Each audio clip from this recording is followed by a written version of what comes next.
exactly. But you know, the downside of the ambition is the problem of fame, because that is a huge fitna for many people, for every human being, right? Yeah. The kind of thing is that maybe maybe didn't explain it correctly with the said I want mainstream. For me, it's important to know that if I can create a halal industry, inshallah, and even if I'm not there and I've just created it, and then all of a sudden you've got actors, you've got singers, you've got poets, you've got directors, you've got, you know, this, and we're doing stuff where we're matching the mainstream. Yeah, that is a goal. If that's the bigger goal, like create an industry, inshallah, where we can have dramas, we can have films, we can have, you know, all this kind of stuff, and we are doing it in the way that pleases Allah subhanahu wa ta'ala. We don't have to compromise our religion. We don't have to do something because people won't watch it. They don't watch it. Allah subhanahu wa ta'ala will make it get to that kind of stage, you know. How do you have a system or a plan how to? I do have a plan. How to cope with fame, how to deal with it, because it's gonna happen. Yeah. I mean, even now, you probably get recognized in the street. I know Omar always does. You know. Mashallah. How do you deal with fame? By running away from the people chucking stuff at me. Bro. How do you deal with it? And like, you must. Do you feel that, as in, do you recognize, is there a level of self-awareness? Not that you see yourself like that, but you must appreciate that people recognize you're in the public space.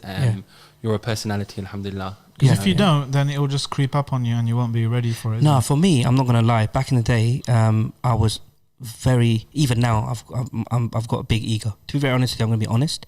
I'm an artist, so I will always want to be the best at. When I release a track, I want it to be the best. But what I do now is there's to the nearest meaning. There was a story of someone came to Abu Bakr radiallahu anh, and he said to him, you know, you're amazing. You know, all said nice things to him, and he turned away and he said, oh Allah, to the nearest meaning, forgive me, you know, for what he doesn't know about me, and make me better than what he thinks of me. That makes sense. And when I go to events, I'll leave quickly. I don't stay at events. I kind of go there, do my performance and leave, simply for the fact is that if people come to me, it will affect me, and if people don't come to me, it will affect me. So I'm fighting myself in all kinds of ways, and this is me. This is my nafs I'm fighting with every day. So I try to just go away from it. So, and if people recognize me, it's a kind of a thing of, oh yeah, alhamdulillah, you know, it's weird because it happens now.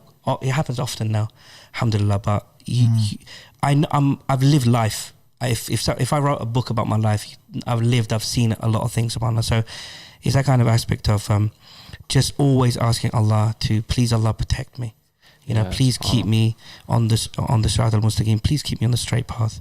And that's the kind of goal. It's difficult, isn't it? It's a constant battle. It's a constant battle. Yeah, I mean, one good thing is, one good way of dealing with it is having friends around you that will just completely mercilessly take you out all the time. Oh, my friends always do that.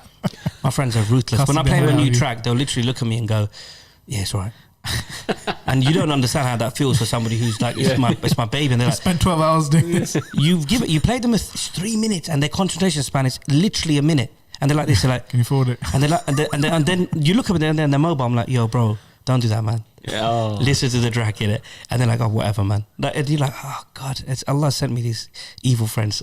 It's good, man. It's good. Like, keep you grounded. If you even ever want me to, you know, if you need someone to cuss you or anything, just give me a call. Okay. I'm more than happy to help. You know, in that trust me, online, someone will say something to put me completely down to earth online anyway. So does it affect you? Online, you mentioned online, so you have also fame entering the digital space now, social media.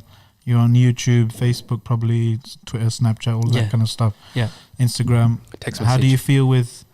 How do you deal with kind of fame in that sense? Because that could creep up on you as well. Yeah, man, it's just dangerous, man. Like, it's dangerous. Online is just, social media is literally like, it's like all the bad stuff about fame in real life just put into a concentrated form. Yeah. I remember I was talking to somebody about it, and we were talking about kind of people who are Instagram famous. And he was like, bro, they're probably so delusional because they're just famous on Instagram, but they don't get booked for anything, but they just get a lot of likes and a lot of followers because they might be good looking, or they might, I don't know. And I was thinking to myself, it's a blessing and a curse. Yeah. He's good looking on radio. I agree with you guys. Alhamdulillah. Everyone always say I have a face for radio. No. Yeah, good looking brother, mashallah. Thank you. You're not bad in yourself. Thank you. So May Allah make you more beautiful than you really are. I mean, yes. Social media is dangerous, man. Social media is dangerous.